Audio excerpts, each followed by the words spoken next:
হাই নমস্কাৰ বন্ধুসকল, আজি আপোনালোকক আগতীয়াকৈ কেনেকৈ মূলা খেতি কৰিব পাৰি আৰু মূলা খেতি কেনেকৈ টাবত কৰিব পাৰে সেই বিষয়ে জনাম। আপোনালোকৰ ঘৰত যদি মাটি নাই, আপোনালোকৰ ঘৰত 2-3টা টাব লৈ পেলাই তাত মূলা খেতি কৰিব পাৰে। মই যেতিয়া বৰ্তমান মূলা খেতিটো আৰম্ভ কৰিছোঁ, মূলা খেতিটোৰ বীজটো হৈছে পুছা দেশী হয়। পুছা দেশী জাতৰ মূলা হ'ব। এই পুছা দেশী হ'ল, পুছা চেফটি হয় আৰু পুছা দেহিয়া হয়। এই পুছা দেহিয়া এই 3টা জাতহে আগতীয়াকৈ কৰিব পৰা মূলা খেতিৰ জাত। গতিকে যদিহে আপোনালোকে চেনেলটোত নতুন তেনেহ'লে চেনেলটোক ছাবস্ক্ৰাইব কৰিব আৰু ভিডিঅ'টোক লাইক কৰিব। আহক কেনেকৈনো টাবত মূলা খেতি কৰা হয় সম্পূৰ্ণ জানি ল'ম। ভিডিঅ'টো সম্পূৰ্ণ স্কিপ নকৰাকৈ শেষলৈকে চাব। বৰ্তমান মূলা খেতিৰ কাৰণে যিহেতু মই টাবত মূলা খেতিটো কৰি দেখুৱাম, এই মূলা খেতিটোৰ কাৰণে মাটিটো বালিচহীয়া হ'লে বেছি ভাল হয় আৰু লগতে ইয়াত মই জৈৱিক পদাৰ্থ মিহলাই কৰা জৈৱিক পদাৰ্থৰ লগত বিশেষ একো নাছিল, শুকান গোবৰ আছিল আৰু কেঁচু সাৰ লগতে যুক্ত কৰি দিছোঁ। আৰু অলপ অম্লজাতীয় হ'লে ভাল মাটিডোখৰ যদি pH-টো 5.5 থাকে তেনেহ'লে ভাল। আৰু এই মাটিটো বৰ্তমান মই 3টা টাব লৈ লৈছোঁ। এই 3টা টাবত মই বৰ্তমান কৰিম আগতীয়াকৈ শাক খাবলৈ।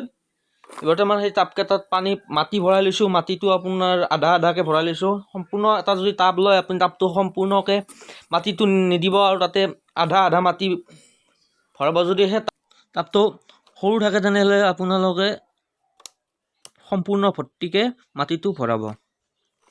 টাব 3টাত সম্পূৰ্ণকৈ মাটি ভৰা হৈ গ'ল। এইটো হ'ল পুছা দেশী জাতৰ বীজ হয়। এই বীজকেইটা মই টাব 3টাত দিম।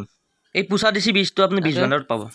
চাৰে চাইডে জোৱাকৈ বীজবোৰ দিব যাতে স্প্ৰেড নহয়। এক জেগাত পৰিলেও মতলব নাই, আপোনালোকে মিলাই দিব হাতেদি। আপোনালোকে ঘৰত যদি খাব আগতীয়াকৈ বিচাৰে তেনেহ'লে টাবত কৰিব পাৰে আৰু পিছত বহলভাৱে আপোনালোকে আপোনাৰ খেতি মাটিডৰাত কৰিব পাৰে। মূলা খেতিৰ কাৰণে বিশেষ যত্ন ল'বৰ একো প্ৰয়োজন নাই, কিন্তু এটা কথা, যিহেতু আগতীয়াকৈ আপোনালোকে মূলা খেতিটো কৰিব বিচাৰে তেনেহ'লে ইয়াত বেছি পানী পৰিব দিব নোৱাৰিব, কাৰণ জানে এইটো হ'ল খৰালি মাহৰ শস্য, খৰালি মাহৰ খাদ্য হয়। সেইবাবে ইয়াত পানী পৰিব নোৱাৰে, কাৰণ খৰালিৰ টাইমত বৰষুণৰ মাত্ৰা কমি থাকে। অলপ পানী আপুনি দিব পাৰে, কিন্তু বেছি পানীৰ প্ৰয়োজন নাই।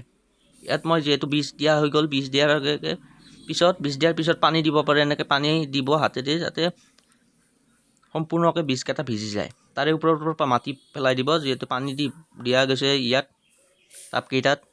ইয়াত মাটি দি পেলাই সেমেকাটো আৰ্দ্ৰতাটো সমান কৰা গৈছে। এনেকৈ আপোনালোকে টাবত মূলা খেতি কৰিব পাৰিব। প্ৰায় এই টাবত গুটি দিয়াৰ পিছত প্ৰায় আপোনালোকে 20 দিন পিছত শাক খাব পৰা হৈ যাব। প্ৰায় 10 দিনৰ পিছতে গজালি অহা আৰম্ভ কৰে। 20 দিন নেলাগেহে চাগে, 20 দিন পিছত শাক খাব পৰা হৈ যাব। আপোনালোকে ঘৰতে টাবত এনেকৈ কৰিব পাৰে। যদি এই ভিডিঅ'টো চাই ভাল পাইছে তেনেহ'লে ভিডিঅ'টো লাইক কৰক আৰু চেনেলটো ছাবস্ক্ৰাইব কৰক। আৰু থেংক ইউ, বাই।